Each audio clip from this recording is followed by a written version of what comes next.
Salut le petit lapin, j'espère que vous allez bien. Bon, ça fait un petit moment encore que je vous ai laissé, mais bon, la flemme, pas le goût, pas l'envie, la météo qui dit pas et tout. Oh bon, c'est la saison quoi. Alors, ça fait que j'ai quand même beaucoup de choses à vous montrer, hein, donc préparez-vous une petite tisane, prenez 2-3 cookies, un truc comme ça, parce qu'on va parler pendant un moment. On va toujours commencer par ce qui est le plus intéressant, c'est-à-dire la manoucherie, hein, la bricole, les moteurs, les trucs comme ça. Parce que ça, je sais que vous y voyez nulle part ailleurs qu'ici, c'est bien dommage. Donc, je vais vous servir une bonne tartine de pervazou. Allez, on va commencer un petit peu par les... Alors, vous regardez pas comment je marche, encore une fois, parce que, ben voilà, là, j'ai une sciatique à gauche pendant un certain temps, et maintenant, je commence à avoir une sciatique à droite. Puis, au bout d'un moment, ça va passer. Alors bon, c'est pas grave, ça, c'est l'être humain, et c'est marrant parce que l'être humain, on le bricole pas aussi bien que le reste, mais bon, c'est comme ça. Alors... Il y a beaucoup de choses sur le feu là en ce moment. J'ai récolté 3 postes électrificateurs qu'il faut que je répare. Un de Marie-Lise et 2 qui sont à Raymond. Alors je vous montre un petit peu parce qu'il y a 3 modèles différents. Si vous n'êtes pas abonné à la chaîne secondaire, vous ne les avez pas vus, donc je vous fais un petit topo. Donc ici on a un électrificateur de clôture à batterie 12 volts avec donc qui couvre la batterie. Donc vous voyez, on ouvre ça. Donc là justement ce qu'on peut dire déjà, c'est que c'est assez fragile comme truc, hein, puisque normalement, vous voyez, il y a des attaches ici en plastique, elles sautent tout le temps, c'est infernal. Donc là, ce que j'ai fait pour avoir un système de fermeture, parce que ça fait que sinon, après, on ne peut plus le prendre par la poignée. Donc c'est très très chiant. Donc j'ai mis des attaches sauterelles, hein, je les ai achetées sur Amazon, hein, on s'en bat les couilles. Et donc voilà, donc là, ça fait qu'on a une vraie fermeture, donc là, c'est vraiment nickel, rifté, donc percé dans le plastique et puis rifté. Donc ça marche très très bien. Mais voilà, donc c'est pour dire que ce type de produit est assez, pour une utilisation régulière, il est assez fragile et on vient à avoir des réparations de cette sorte à faire. Ensuite, donc, ça s'ouvre comme ça et c'est ici qu'on va mettre la batterie clôture. Avec 2 cosses qu'on va mettre sur la batterie aussi. Donc là, c'est pareil, les cosses, il a fallu les réparer, hein, c'était tout maziblé. Et puis voilà, alors du coup en fait celui-là il n'avait pas grand chose en fait, c'est simplement que on l'avait, là en fait ça ballottait. Vous voyez normalement là c'est un potentiomètre qui permet de régler la puissance de la tension qui va être mise dans la clôture. Et en fait il ballottait ce truc là parce que l'écrou qui est juste derrière était dévissé. Donc là en fait j'ai pas les clés, moi j'ai failli les acheter mais bon là faut que je me calme un petit peu sur les outils que j'achète. Mais normalement il y a des clés très fines là, qui vont permettre de resserrer ça. Bon, moi je l'ai resserré avec un tournevis. Et en fait ce qui se passait c'est qu'il était au minimum et on s'en apercevait pas. Et donc au minimum du minimum, on n'entendait plus du tout le fait qu'il fonctionnait. Et donc on a pensé qu'il était naze. Donc je l'ai amené ici pour faire des tests et je me suis aperçu que ce n'était que ça. Donc je l'ai revissé et là c'est bon. Voilà, donc lui, il faut que je le ramène chez Marie-Lise et ce sera pas mal. Ensuite, là, j'en ai un autre électrificateur de clôture. C'en est un qui est assez ancien, celui-là. Par contre, vous voyez, il est dissocié en 3 modules. Donc, vous avez le module de façade, comme ça. Je ne sais plus quelle est la marque, je crois que c'est Clodsol 6.5. Ouais. Non, je sais pas si c'est Clodsol, mais c'est un 6.5. Et en fait, vous voyez, je vous montrerai après dans l'autre comment c'est décomposé, un électrificateur clôture. Mais on a 3 modules. On a un module, la plaque électronique, et ici on a le module avec le transformateur de tension et le condensateur. Et en fait, ces modèles-là, alors c'est bien et c'est pas bien, c'est qu'ils les coulent dans la résine. Parce que ce qui génère la plupart du temps des pannes, c'est l'oxydation. Hein, puisque c'est toujours dehors, hein, donc souvent c'est les pâtes qui s'oxydent, des animaux qui peuvent rentrer dedans aussi qui font court-circuit, et c'est ça qui génère la plupart des pannes. Donc ce qu'ont fait les constructeurs, c'est qu'ils les mettent dans la résine. Le problème c'est qu'après, là on peut rien faire, hein. Là je vais pas m'amuser à faire fondre la résine, c'est pas possible. Par contre, donc ce que propose le constructeur, lui, c'est en fait c'est ce module-là en pièces détachées ou ce module-là, sachant que chaque module c'est à peu près 120 €, quoi. Donc bon, c'est un peu pénible. Alors celui-là, donc du coup, alors ce que je voulais demander, parce que celui-là, la panne, je pense, hein, c'est même sûr. Vous voyez, il y a un truc qui a brûlé ici. Là, on le voit, là, il y a une trace de brûlure.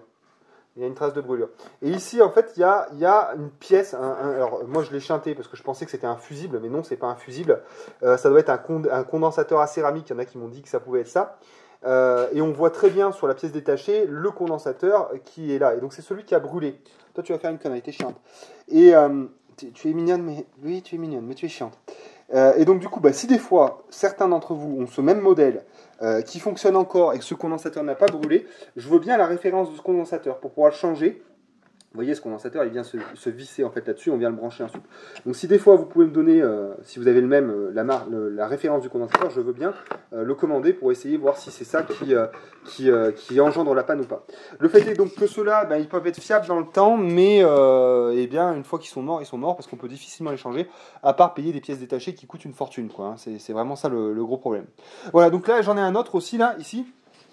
Donc celui-là, c'est des secteurs. Hein. Les deux, c'est des secteurs. L'autre, c'est sur batterie. Putain, les pots de colle, c'est affreux. Et donc, en fait, voilà, là, on voit assez bien comment c'est constitué. On a une plaque électronique. Ici, on a le transformateur de tension et ici, on a le condensateur. Donc, le jeu, c'est quoi? C'est qu'on le branche. Ça passe dans la carte électronique, ça charge le condensateur. Le condensateur, une fois chargé, il se décharge dans le transformateur et ensuite, ça vient. Putain, t'es chiante. Hein. Franchement. Je t'aime. Allez, tu fais. Ah, ça y est, elle est pénible. Hein. C'est vraiment un pot de colle. Oui, stop, ça suffit. Oui, ah, faites des dons. Vas-y, faites des dons pour ce pauvre petit chat, pour les croquettes du petit chat. Bon, enfin bref, donc du coup, je disais le jus dans la carte électronique, charge le condensateur se décharge dans le transformateur, et le transformateur émet une tension sur les cosses qui vont donc sur un piquet de terre et sur la clôture. Voilà, alors celui-là, Raymond m'a dit qu'il était en panne, mais il marche très très bien, vous allez voir. Alors, faut pas mettre les doigts, hein, parce que moi la dernière fois je l'ai fait, une fois en fait c'était sur celui de Marie-Lise. Je l'avais démonté, j'avais enlevé la batterie, mais le fait est qu'en fait le condensateur reste chargé. Voilà. Et quand on met ses doigts sur la carte électronique, le condensateur se décharge à travers vous. Je me suis senti vache pendant pas très longtemps. Bon, enfin voilà, donc celui-là, en fait, Raymond me disait, il marche pas très bien, en fait, il marche bien. Vous voyez, regardez, tac, donc chargement du condensateur, et après, bim, voilà. Et là, à chaque fois, là, on a une certaine tension qui va dans la clôture. Donc il marche bien. Par contre, ce que j'ai fait, c'est que j'ai tout démonté, j'ai nettoyé toutes les cosses, tous les circuits, que ce soit nickel, avec un nettoyant contacteur, qu'il n'y ait plus d'oxydation et qu'il soit fiable. Alors, il y avait quelque chose par contre qui était en panne dessus, mais bon, ça ne nuisait pas forcément, on va dire, à son bon fonctionnement. Dessus, il y a un dispositif qui permet de savoir à quelle tension la châtaigne est envoyée.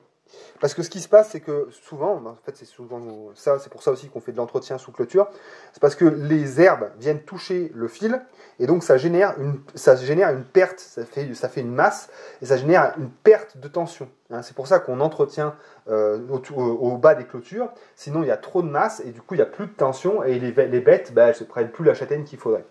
Et donc pour compter ça, ici, normalement, là, je l'ai débranché, elle est dans la maison, on a une carte électronique qui vient prendre la tension au niveau des cosses, là, et qui vous affiche ici, entre 1000 et 6000 volts, 1000 et 6000 volts, pardon, ce que vous avez comme tension. Et donc, en fait, à la base, je pensais que c'était des LED ou des diodes. Non, non, c'est vraiment un truc bien spécifique qui permet justement de compter la tension. C'est des néons lampes, voilà. Et donc, il y a une série de néons lampes, parce qu'elles étaient toutes grillées, toutes ces lampes étaient grillées, donc on n'avait plus moyen de savoir la tension. Donc je les ai commandés et je vais les ressouder sur mon petit circuit électronique et ça devrait repartir. Voilà un petit peu pour ça. On continue, hein. Je sais bien que bon, c'est des sujets qui vous passionnent peut-être pas, mais tout ça, c'est des trucs auxquels vous aurez affaire si vous commencez à faire de l'élevage et des choses comme ça, ou même si vous êtes en... Enfin voilà, là moi ça me permet de rendre service à des copains et tout. Donc voilà, donc je pense que c'est vraiment... Enfin, bon, si on a une démarche sérieuse d'autonomie, tôt ou tard, on est confronté à de l'électronique de cette nature et à des moteurs. Donc celui-là, vous voyez, je l'ai remonté. Alors là, par contre, j'ai fait un peu le con. J'ai complètement zappé. Là, en fait, il y a une vis de purge. Enfin, une vis de niveau, pardon. Donc là, la cloche, vous savez, je l'ai remontée. J'ai remis un silicone, vous voyez, bon bref. Et donc là, la vis de niveau. Et en fait, moi, j'ai fait le con. J'ai rempli à la seringue, mais jusqu'ici, en fait. C'est-à-dire que j'ai de l'huile jusque-là. Alors, je pense pas que ça pose trop de problème.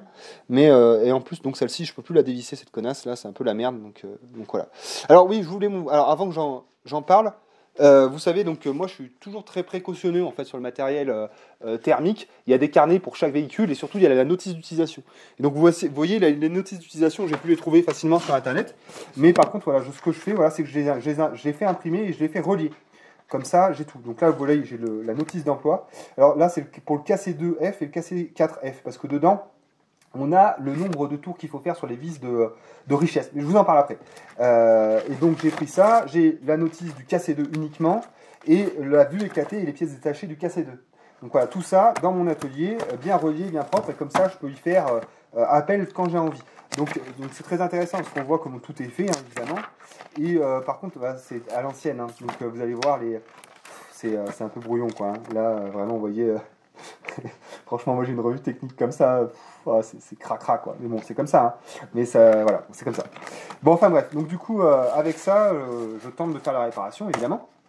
Et donc le problème que j'avais, vous vous rappelez, c'était un problème de régime moteur.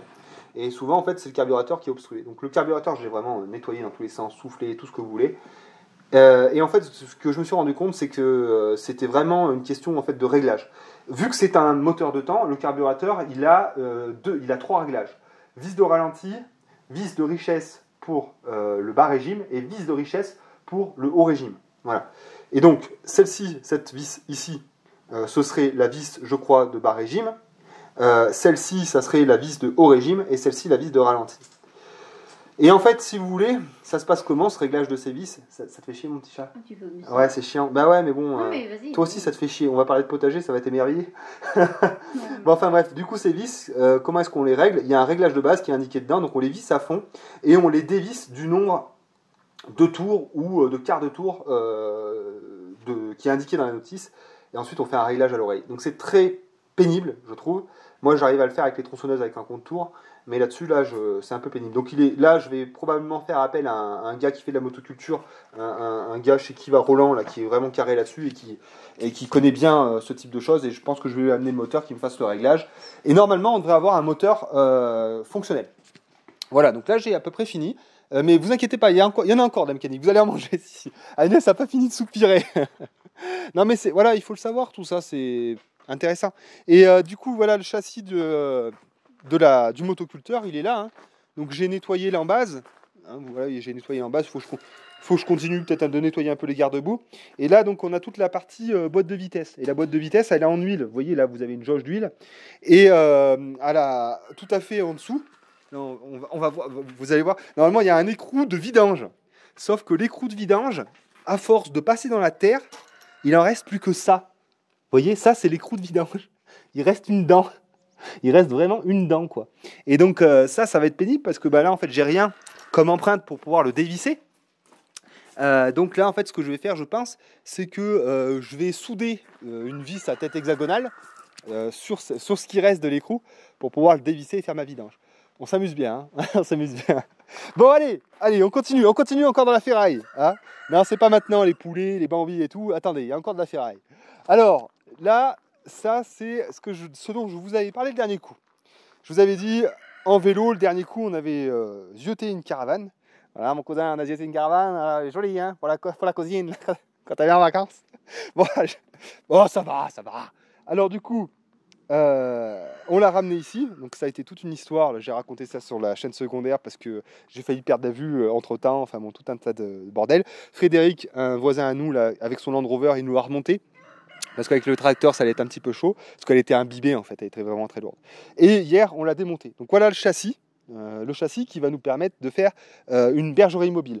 Donc on va voir un peu comment ça se passe. L'avantage en fait, c'est que vous voyez, vous avez des espèces de pieds là qui se vissent, enfin en dévissant cette vis, on va pouvoir descendre ou remonter le pied. Donc ça c'est parfait parce que ça va pouvoir, quand on va déplacer cette bergerie et la mettre en place à un endroit, eh bien en mettant ses pieds, elle sera complètement stable, on n'aura rien à faire de plus que ce qui est déjà présent sur le châssis. Donc c'est une très très bonne chose. Il y a par contre les pneus, donc il va falloir changer, mais j'ai un jeu de pneus de cette taille-là, donc quoique les pneus ils sont neufs, hein, on peut faire un peu de mousse polyuréthane dedans et c'est bon, ils reprennent leur forme. Non, je déconne. Mais là ils sont morts, donc là justement j'ai dévissé les écrous là et je vais faire j'ai un jeu de pneus que je vais faire monter sur ces jantes et ce sera nickel. Alors voilà, donc ce que je voulais vous montrer, parce que il y a un truc, moi je trouve vraiment bien d'avoir dans sa boîte à outils. Bon, c'est une Makita, mais les mêmes sont chez DeWalt ou chez ce que vous voulez. Ça, c'est vraiment bien. C'est une visseuse à choc. Alors, visseuse à choc, alors c'est pas un pistolet à choc, là. Enfin, c'est encore différent de ce que je vais vous montrer après. Mais ça, c'est vachement bien parce que ça permet de rentrer des vis de 140 sans forcer, quoi. Là, vraiment, quand on fait de la menuiserie là, ou de l'ossature ou ce que vous voulez, ça, c'est d'enfer. Même les tire-fonds, on peut les rentrer avec. C'est les tire-fonds qui vont casser, d'ailleurs, il faut faire attention. Et ça peut être pratique, par exemple, pour démonter une lame de tondeuse. Hein, ça c'est vachement bien, ou alors un embrayage de tronçonneuse, ça c'est génial. Et donc là par exemple, pour ça, regardez, ça va impeccable, ça y va tout seul, hein. Vous voyez, hop là, nickel, hein, d'un seul coup. Alors, ça a des limites hein, quand même, mais voilà, par exemple, après, au-dessus, il y a ça. Hein, on parle de ferraille, on parle d'outils, là, moi je suis dans mon élément, là. Après, il y a ça, donc ça, c'est une... comment on appelle ça? Une visseuse à choc, je sais même pas comment on appelle ça, je sais même plus comment on appelle ça déjà, mon chat? Une déboulonneuse, je sais plus, ça bon. Un truc à choc, clé à choc, ça doit être une clé à choc. Oui, oui, ça c'est une visseuse à choc et ça c'est une clé à choc, voilà, ouais, j'y arrive. Et donc ça par contre, là, ça envoie le pâté. Hein. Alors ça, là, pour démonter des pièces de bagnole, ça va super bien. Là, c'est vraiment quand on a des trucs qui sont vraiment grippés et tout, sur du gros matos de terrassement ou sur des voitures, ça c'est vraiment bien. Donc ça, ces deux outils là, ça c'est un peu cher. Hein. Les visseuses à choc là, je sais pas, pour une centaine d'euros, bon, sans la batterie à nu, vous les avez. Ça c'est beaucoup plus cher. Mais bon, quand on commence à faire pas mal de mécanique et tout, c'est des outils qu'il faut avoir, quoi. Et j'en ai eu besoin parce que ça c'était un peu grippé là. Donc voilà. Bon, enfin bref. Ça se met sur compresseur. Hein. Compresseur pilier de l'autonomie. Non, parce que je sais qu'il y a des gens qui n'ont pas de compresseur chez eux. Moi, ça m'étonne toujours. Non, mais c'est ouf, hein. Parce que j'arrive pas à comprendre. Un compresseur, pour moi, même un petit, quoi. C'est un truc que tu as dans la voiture pour gonfler les pneus, pour chasser la poussière, pour. Vraiment, moi, des gens, ils n'ont pas de compresseur, je piche pas, quoi. Marie, elle n'a pas de compresseur. Je suis toujours emmerdé chez elle, c'est affreux. Bon, enfin bref. Allez, donc du coup, là, c'est bien joli, hein. On a tout désossé, c'est impeccable, il n'y a plus qu'à monter une ossature dessus. Je vous en parle de comment est-ce qu'on veut faire. Oh putain, je vous en parle un peu. Attendez, je vous montre le tas de merde là que j'ai. Et je suis fier, comme un coq dans sa merde. Regardez, regardez. Bon voilà, donc ça c'est la caravane démontée. Donc, alors c'est vraiment de la merde des caravanes. Hein. C'est vraiment le truc, tu démontes, tu peux tout jeter. Hein. Ça va. Il n'y a pas grand chose à récupérer, quelques disjoncteurs, un peu de câbles, des fenêtres quand elles sont pas masivelées. Et puis voilà. Donc là on a tout démonté. On a chargé la remorque, là, il faudra qu'on mette une sangle dessus. On va avoir 3-4 trajets à faire. Bon, c'est pas la première qu'on démonte, hein, on avait démonté la nôtre. Donc tout ça, ça va à la déchetterie. Il y a peut-être un frigo. Non, même le frigo, tout est mort dedans. Donc voilà, donc tout ça, déchetterie. Et puis voilà. Donc ouais, c'est du gros bout. Ça pue, hein. C'est plein de produits dégueulasses. Hein. Franchement, il y a un tas de colle, ça pue. Je vous dis, c'est de la merde ces trucs. Hein. Il y a quelque chose de triste aussi, on se disait avec Agnès, c'est que je trouve que les caravanes, ça fait vraiment premier congé payé. Vous voyez le délire? Ça retrace l'époque où un peu, tu vois, les travailleurs avaient l'occasion de partir en vacances et donc du coup avec derrière la consommation de ce genre de produits. Et je trouve ça, aujourd'hui, je trouve que la caravane, c'était une époque parce qu'on n'en voit plus du tout. Alors maintenant, les Bourges, là, ils ont des camping-cars et puis les bobos, ils ont des vannes là, des vannes aménagées. Ah, super! Mais la caravane, c'est... à part maintenant pour des gens comme nous qui en font des trucs mobiles ou pour des clodos qui mettent ça sur un... Pas des clodos parce que je suis méchant, mais pour rien du tout, voilà. Bon, bref. Alors voilà, mais je trouve que ça... Putain, j'ai mal, hein. Je trouve que... Elle était de 85, ouais. Mais je trouve que ça retrace une époque, quoi. Et je trouve que c'est un truc marqueur, voilà, je vais y arriver, mais marqueur d'une époque qui est révolue, quoi. Parce que je crois que plus personne ne sort la caravane pour aller au camping et tout, tu sais... Je trouve que ça a un côté un peu, non, vrai, ouais. Désuet, quoi. Je sais pas. Bon. Maintenant, les gens, ils vont dans des gîtes insolites. Dans des yourtes. Et la caravane, ouais, c'était vraiment... je sais pas, je trouve ça cool. D'abord, c'était la tente, et puis après, la caravane, quoi. C'est premières vacances, quoi. Bon, enfin, bref. Et du coup, moi, ça m'a mis un peu de... Je sais pas, ça a un petit peu de nostalgie aussi là-dedans, tu sais. Moi, j'ai jamais trop fait de caravane, mais tu sais, le camping, quoi. T'sais. Nous, elles étaient en place en Vendée. Ah oui, vous aviez des caravanes, vous, en Vendée? Ouais, qu'on louait, en fait. D'accord, que vous louez. Oui, voilà. Mais le camping, quoi. Ah, camping. Camping, ouais, c'est... Avec Pépé et Mémé, ouais, c'est trop ça, quoi. La pêche au moule, là. Ouais, c'est ça. À Noirmoutier. Il y a de la nostalgie là-dedans, hein, quoi. Bon, enfin bref, voilà, donc qu'est-ce que je vais faire avec ça, hein, parce qu'on va arrêter de chialer sur notre enfance perdue, là, parce qu'on est vieux et con. Mais, attendez, étirement. Oh putain, je fais du tai chi, les gars. Ah Bon, alors du coup, en fait, là, on se pose pas mal de questions, parce qu'il faut que ça reste relativement léger. Donc déjà, et puis il y a une question aussi de gestion des urines. Donc là, il est très probable qu'on fasse un plancher en gris. Vous savez, les grilles qu'on utilise là dans l'industrie ou n'importe quoi, c'est des escaliers en métal et puis des grilles ajourées là. Vous voyez ce que c'est? Et que ça permet quand même de tenir un certain poids.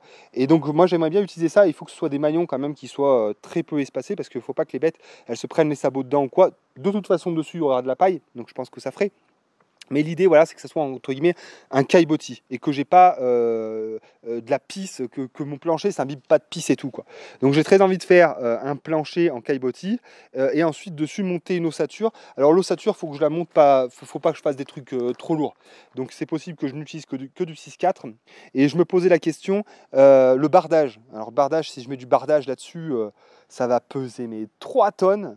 Donc là, je me posais la question, mais bon, vous me direz bien, vous aurez un avis certainement. Je me posais la question d'utiliser du contreplaqué marin, le koumé, le contreplaqué au koumé, là, qui est fait pour résister aux intempéries, puisque ça serait très léger. Et on avait ça comme idée pour le bardage, ou de la tôle. Mais la tôle, après, c'est un peu cher aussi. Et bien évidemment, la toiture, ça sera en tôle. Hein. Si je mets des tuiles là-dessus, après, on ne peut plus la bouger. C'est ça le truc, hein, c'est qu'il faut que ça soit fonctionnel et en même temps assez léger pour être tiré par notre petit tracteur. Voilà. Bon, maintenant. Je vous ai parlé de beaucoup de choses. Hein. Ouh là, là j'en ai dit des trucs. Maintenant, attendez, je regarde si tout le micro est tout bon. C'est bon, nickel.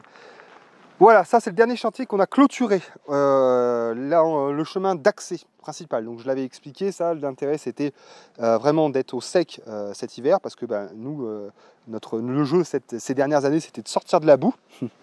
Dédicace à Cédric Chastelier et son bouquin. Mais non, en fait, ouais, voilà, du coup, il n'y avait pas beaucoup de chemin carrossable. Et donc, avec le passage des véhicules et les tracteurs, on y mettait dans un état pas possible. Et donc, voilà. Donc là, en fait, on a fait des chemins de circulation qui sont corrects.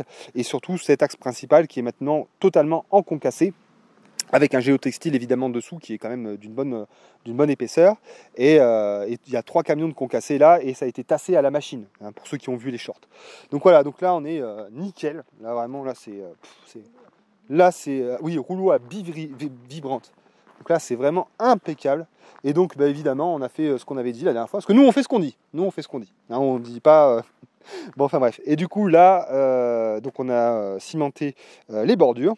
Et là, donc, il faut qu'on ramène encore un peu du gore. Ça a bien retenu parce que avec la flotte qui est tombée, ça a tout raviné. Ouais, c'était l'intérêt des bordures, c'était oui, de séparer les deux. Donc voilà, donc il nous reste un godet ou deux là, de gore à mettre là, pour retrouver le niveau.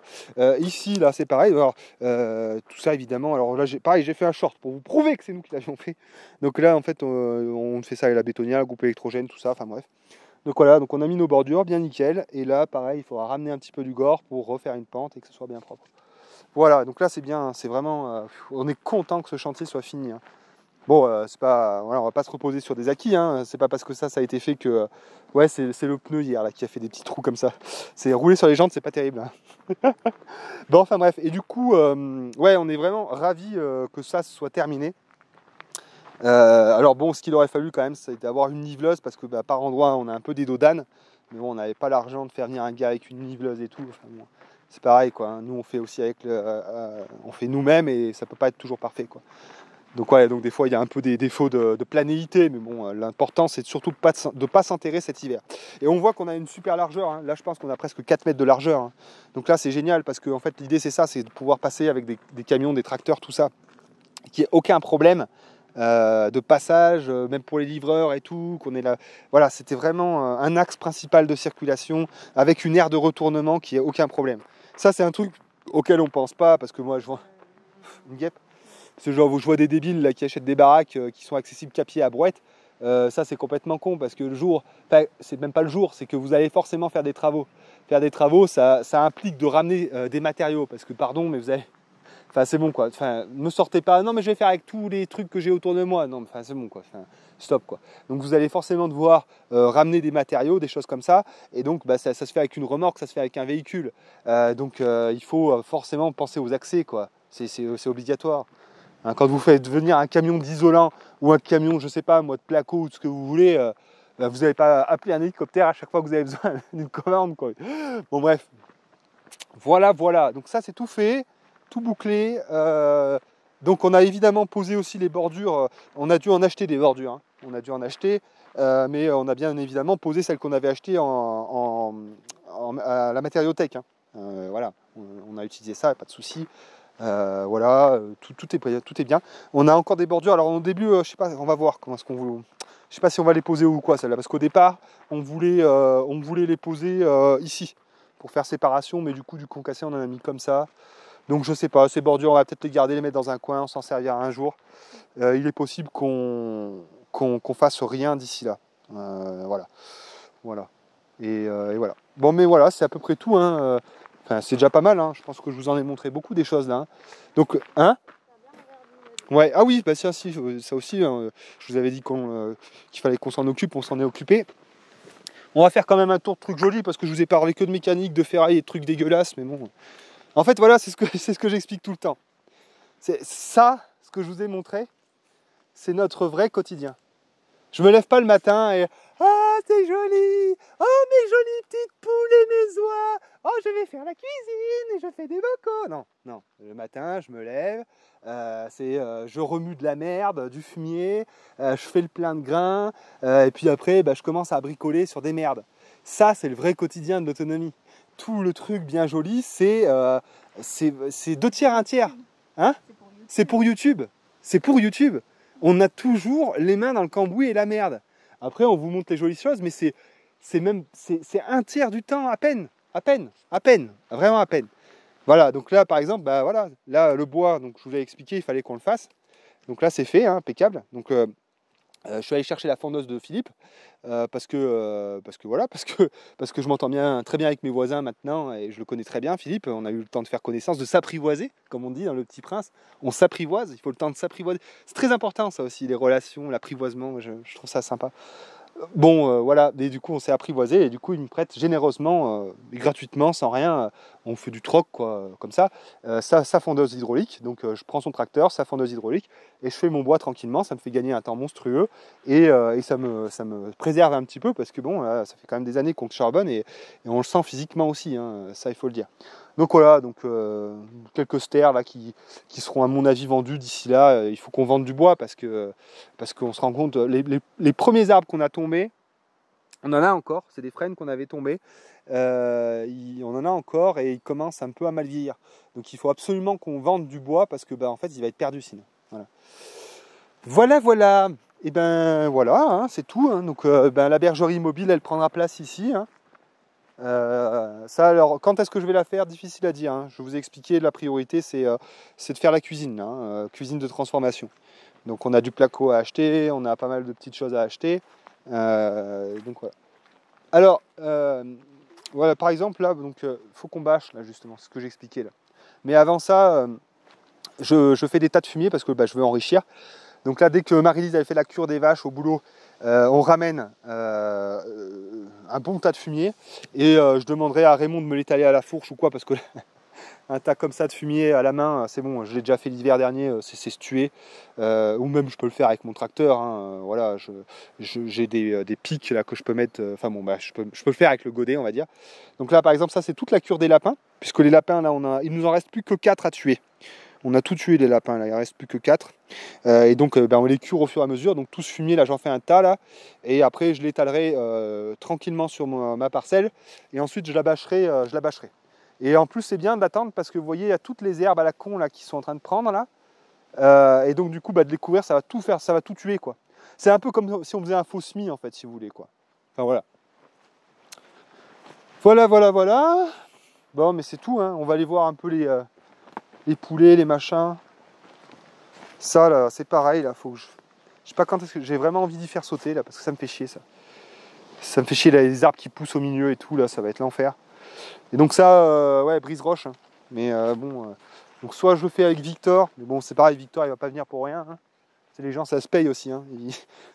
Les gens sont pas à notre disposition pour nous rendre service. C'est pas toujours. Et Victor, bon, j'ai pas grand-chose à lui offrir en contrepartie, donc je pense que je le paye. Soit je le fais venir avec sa pelleteuse et c'est lui qui le casse. Bon, mais ça me fait un peu chier parce que moi, j'ai bien envie de le faire. Soit sinon, je peux louer là, à Livraloc, là, vu qu'on est allé louer du matériel, on a vu qu'ils avaient... ça c'est du rumex ça les gars, ça c'est de la vraie merde ça. Alors ça, là tu vois, regarde la racine que c'est, regarde ça. Ça là, c'est de la vraie saloperie. Là je peux tirer dessus tant que je veux, hein. Je me refais une sciatique, je me fais une lombalgie, tout ce que vous voulez. Là, la seule chose c'est baramine, donc là ça sert à rien, je m'excite. J'en étais donc au brise-roche que je peux louer chez Livraloc, Livraloc, publicité, placement produit. Non, ils sont au top, c'est des gars qui sont nickel, ils ont une bonne entreprise. Nous, ils sont pas chiants avec nous, ils sont super tranquilles. Enfin bon, c'est une entreprise locale.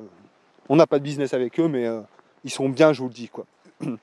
Et donc, je pourrais probablement leur louer une mini pelle avec le brise-roche. Et puis voilà, organiser ça, faire mon captage de source en même temps. Enfin bon, voilà. D'ailleurs, il faudra qu'on voit un de ces quatre. Peut-être on fera bien peut-être un financement participatif pour l'eau. Ben, faut bien mettre la main à la poche, hein. On fait pas tout ça pour rien, nous. Ah le bâtard, ah le bâtard. Bon, je plaisante, on verra bien. Je pense pas, de toute façon. Je pense pas, je pense qu'on se débrouille.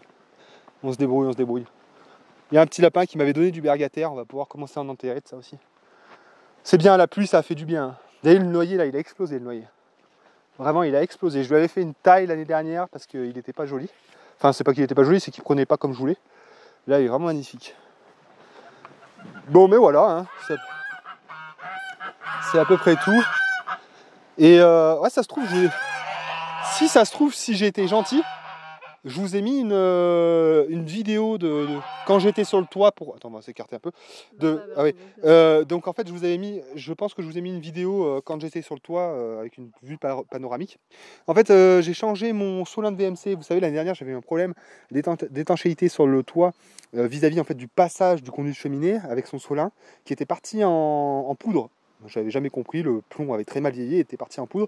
Et c'était le même cas sur la VMC. Donc la VMC, j'ai commandé un Solin, une bouche avec le Solin, et je l'ai changé, j'en ai profité pour vous faire des images. Et j'arrive pas à comprendre pourquoi ce putain de plomb se désagrège au bout de 4 ans. Alors là, vraiment, je pige pas. Ta gueule!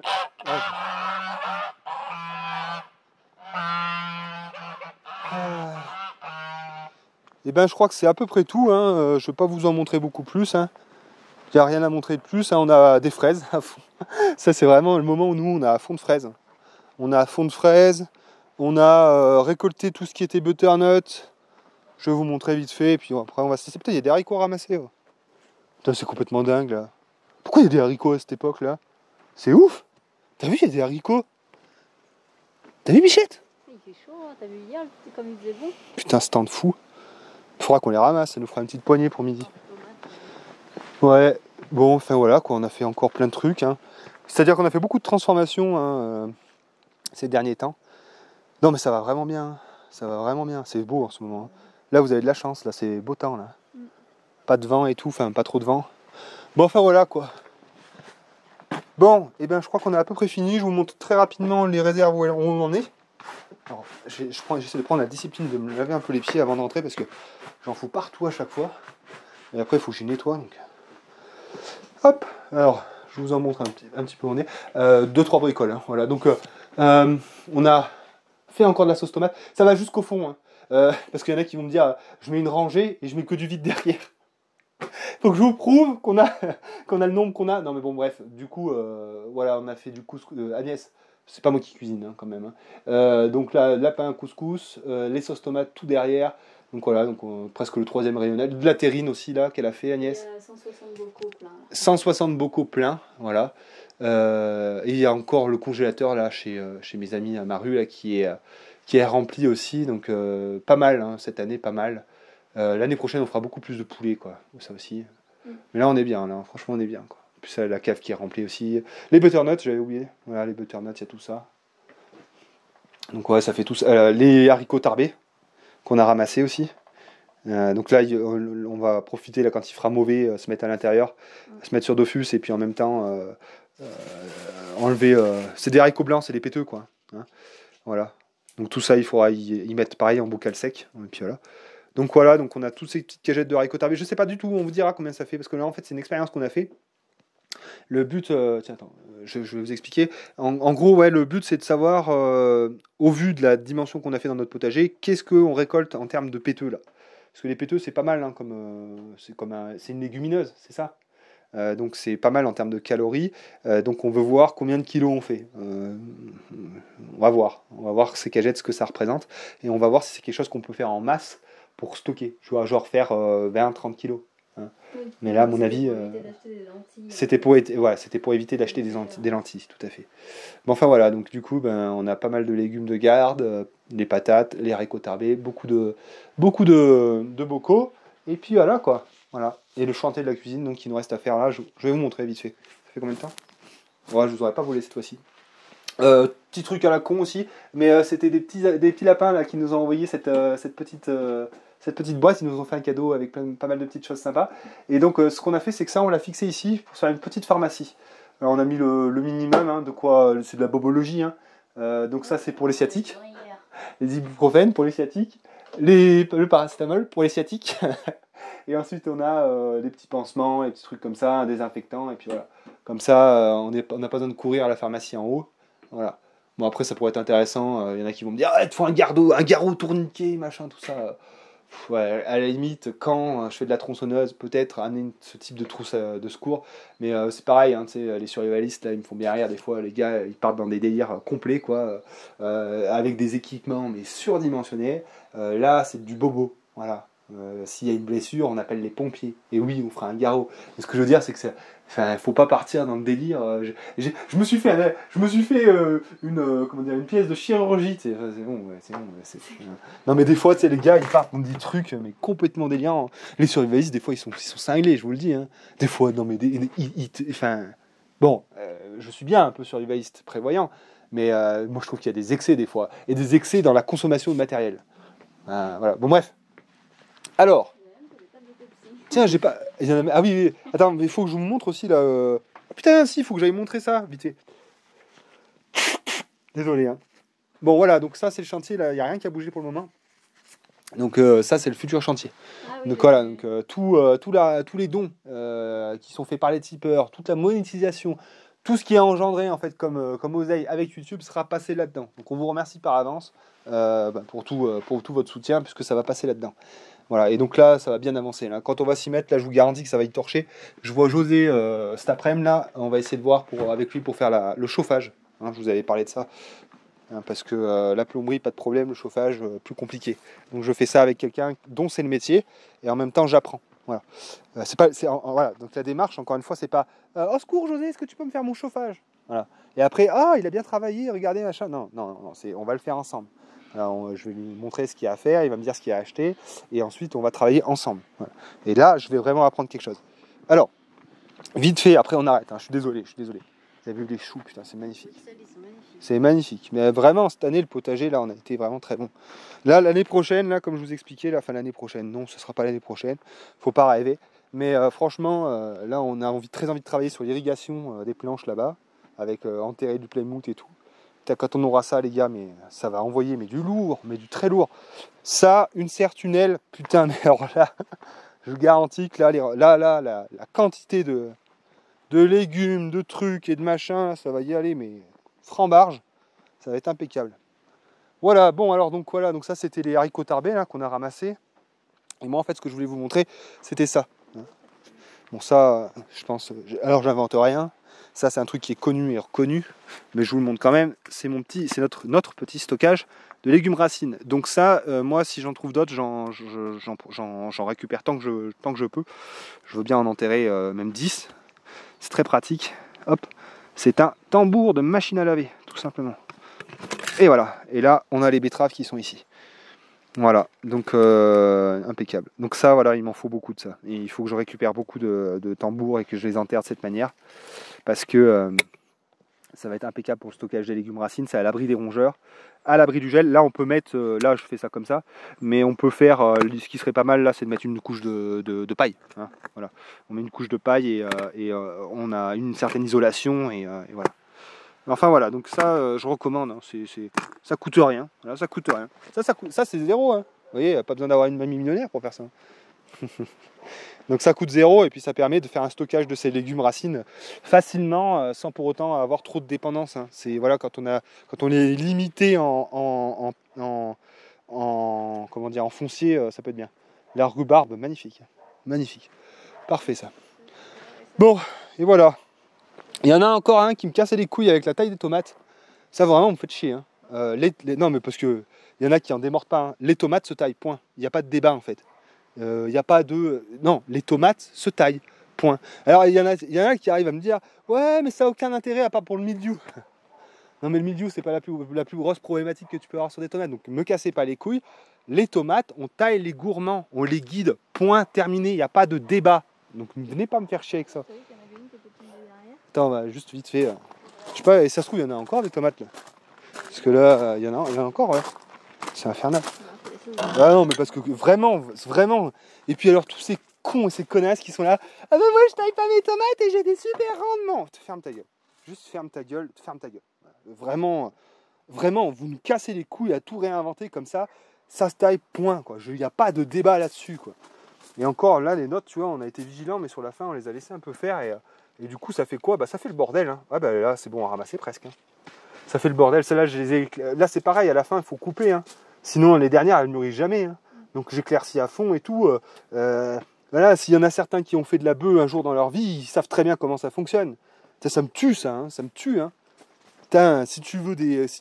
Putain, mais ça m'énerve. Moi, je supporte pas du tout qu'on essaie de me contredire là-dessus et qu'on m'amène sa science de merde. Putain, ça me fait chier, quoi. Voilà, donc, bref, bon, on s'en est là, quoi.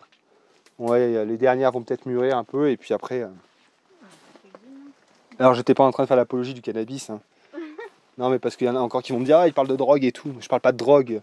Simplement que je suis sûr que parmi tous les espèces de marginaux et d'anticonformistes qu'il y a parmi mes abonnés, je suis persuadé qu'il y en a un tas là, qui font des pieds de bœuf, et vous savez très bien que ça se taille. Et pourquoi ça se taille? Et ben les tomates, c'est pareil que la bœuf. Voilà. Faites des tomates, pas de la bœuf par contre. Hein. C'est pas bien. La drogue, c'est pas bien. Ah, ok. Bah non, parce que, parce que le mildiou, apparemment, c'est pas grave, donc on peut laisser dans l'humidité. Bande de rigolos. Ça, c'est tous les branleurs là, qui sont pas capables de suivre leur potager, qui vont te dire, ah bah non, ça sert à rien, faut pas le faire. Non mais mec, t'es un gus en fait. Montre-nous ton potager, l'état de la gueule de ton potager. Hein, s'il ressemble à celui de Damien Descartes, c'est évident. Hein, que tu essaies juste de justifier, c'est tout. Mais c'est vrai. C'est vrai, tu me dis, ah, ben oui, mais bon. Moi je te dis, c'est des mecs qui se lèvent à 11h le matin, et qui sont là dans un merdier, et puis ils se disent, ah c'est super, j'ai une courgette là-bas, t'as vu, au milieu des chiens dents. Super mec, trop bien. Super. Bon, ouais, mais ça m'énerve en fait. Si on veut produire vraiment, il faut être actif. Il faut faire de la taille. C'est pareil pour tout. Les fruitiers, les mûrs. Et encore, nous, on est mauvais. Hein. On a reçu Hugo là qui nous parlait justement, qui nous a expliqué la taille des mûrs, qui nous a expliqué la taille de la vigne, qui nous a expliqué la taille des fruitiers.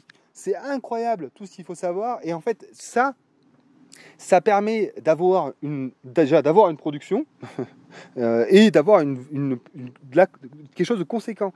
C'est comme ça, quoi. L'intervention humaine favorise la productivité. Donc il y a un moment donné, vous pouvez me dire ah non, ça sert à rien, tu as fait tout ça. C'est faux, c'est faux. Toute la littérature autour de ces choses-là nous dit le contraire. Donc il y a un moment, il faut essayer d'arrêter de réinventer la roue, quoi. C'est ridicule, ridicule. Vraiment, ça me fatigue, quoi. Ça me fatigue. Bon, je suis fatigué du coup. Bon voilà, bah, c'est fini là. J'ai terminé. C'est joli. Non mais ça a bien plu, du coup ça a rempli voilà, ça l'a bien rempli, elle est bien nickel et tout. Putain, c'est pareil, il faut que je trouve un partenaire pour faire la réserve incendie. Il faut absolument que je mette un EPDM sur cette réserve incendie parce que ça me gonfle, quoi. Bon ben voilà, et puis du coup, si, dernière chose, après j'arrête, putain, là je vous jure, j'arrête après. Non mais ça me fait, je suis désolé de m'être énervé, mais, d'ailleurs je suis même pas désolé de m'être énervé, mais j'en ai marre en fait des mecs qui ont lu 3 bouquins, là, qui arrivent, eh mais moi j'ai lu dans ce livre que ça c'est pas nécessaire, juste va chez des maraîchers sérieux. Elles sont comment les tomates? Chez les maraîchers sérieux, dont c'est le métier, elles sont comment, bordel? Est-ce que c'est un fouillis? Non, d'accord, il y a des lignes de tomates qui sont tenues avec des ficelles et elles sont taillées et point. Peut-être pourquoi ils font ça? Pour le plaisir. Non mais ils font ça pour le plaisir. C'est parce que les maraîchers, c'est des cons qui aiment bien se fatiguer pour rien. Ça doit être ça l'explication. C'est la seule explication. C'est incroyable de penser comme ça. Vous comprenez quand même votre manque de logique. C'est quand même complètement dingue, quoi. Complètement dingue. Dingue. Ah bon bref, mon bois. Voilà, donc évidemment l'hiver arrive, l'hiver vient comme on dit, et forcément voilà, faut prévoir. Donc là, tant qu'il faisait beau, on a blindé notre abri à bois, donc là normalement cette quantité nous fait 1 an, normalement. Il arrive quand même qu'on pioche un peu. Donc voilà, donc hein, bah là, on n'a même pas allumé là, c'est ça qui est dingue, on n'a pas allumé le chauffage, on n'a pas allumé le chauffage, et donc il nous reste ce tas là, Et bien sûr, on a tous les tas là-bas qui sont... Il y en a beaucoup. Hein. Mais bon, il ne faut pas en avoir trop de l'avance du bois parce que c'est pareil, ça se dégrade. Hein. C'est comme le stock alimentaire, c'est le même principe. Hein. Le bois, il faut en avoir, mais pas au-delà de, allez, je dirais 5 ans. Au-delà de 5 ans, du bois qui a 5 ans, il va commencer à fuser et tout, ça va pas faire. Hein. Donc, faut pas avoir des gros stocks de bois. Il faut avoir des stocks, allez, 2-3 ans de bois d'avance, c'est très bien, pas plus. Bon, voilà. Ben, mes petits lapins, j'ai gueulé. J'ai dit plein de trucs qui vont vous agacer aussi. Bon, je vous remercie en tout cas de votre attention. Je vous souhaite une excellente journée, j'espère que ça vous aura plu. On a montré beaucoup de choses. On se retrouve, je pense, dans encore assez longtemps, parce que il y en a beaucoup de choses à faire, et puis peut-être que j'aurai pas goût. Mais bon, on se retrouve bientôt. Allez, je vous fais des bisous, à très bientôt, ciao.